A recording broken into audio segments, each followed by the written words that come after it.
Cik tad sen tas bija, kad pirmo reizi aptaustījām Škodas mazāko elektromobīlu Epiku, un tagad esam nonākuši līdz pašam lielākajam. Tas sauc Škoda Peak, tātad virsotne, un arī tiek prezentēts atbilstošā vietā visai augstu virs Ženēvas ezera un ar tiešu skatu uz Eiropas augstāko virsotni Mont Blanc.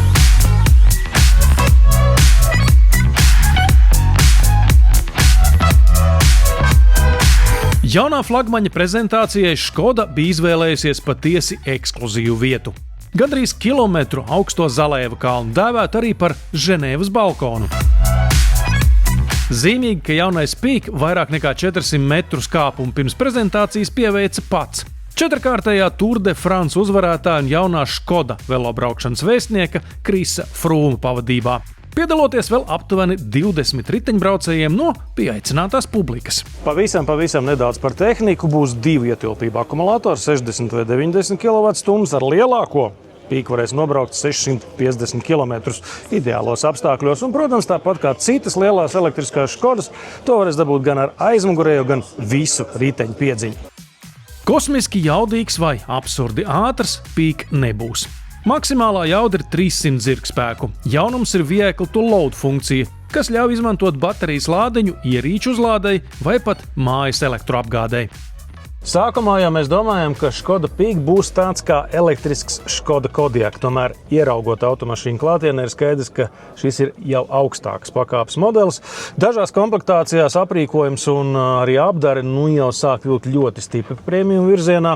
Starp citu, šī ir pirmā Škoda, kur ir vertikāls centrālais panelis, taču ir saglabāts arī svarīgākās mehāniskās vai fiziskās pogas.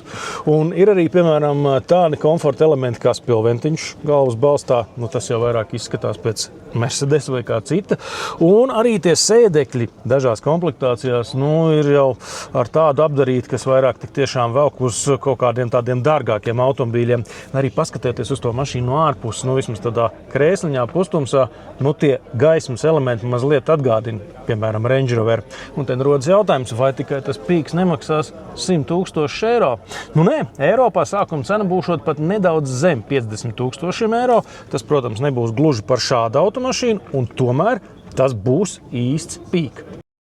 Škoda Peak jau no pārdošanas sākuma pieejams arī citos modeļos iecienītajā Sportline izpildījumā. Kā laž Sportline raksturīgas melni lakotas detaļas, atbilstošs tumšs salons un vismaz 20 colu riteņu diski. Peak ideja ir būt lielam elektromobīlim, un tāds tas arī ir. Automašīna ir 7-vietīga, aiz manis ir vēl viena sēdekļu rinda, un paskatieties otrajā rindā, vietas ir daudz, ir tādi daļēji komforta sēdekļi, un bieži vien elektromobīļiem tā netrāpās, bet ir pietiekami daudz vietas zem priekšējiem sēdekļiem, kur pabāzt kurpa purngals. Lai cik arī augstvērtīgi un izskatīgi to Peak viņi nebūtu uztaisījuši, Škoda paliek Škoda labā nozīmē, tāpēc, ka tai mašīnai ir jābūt praktiskai. To mēs redzam arī atverot bagāžnieku vāku. Sekundīt, jā, tas notiek šeit. Un kā redzams, pat ar visām 3 sēdekļu rindām vieta bagāžē tomēr vēl paliek. Un vēl kā paliek. Pat ar 7 sēdvietām bagāžas nodalījuma ietilpība ir gandrīz 300 litri. Vairāk nekā vidusmēra mazauto. Savukārt 5-vietīga Peak bagāžnieka apjoms sasniegs 935 litrus, tātad gandrīz 1 kubikmetru. Dabā Škoda Peak pat ir izskatīgāks automobils nekā bildē un video, un par to jūs pārliecināsieties paši rudenī, kad automašīnas ieradīsies arī Latvijā. Man joprojām ļoti patīk tas, ka Škoda ir sākusi likt kompānijas uzrakstu uz aizmugurējā staķņa. Tas tomēr tai mašīnai uzreiz piešķir tādu prestižu un, kā tautā saka, sugu vai šķirni.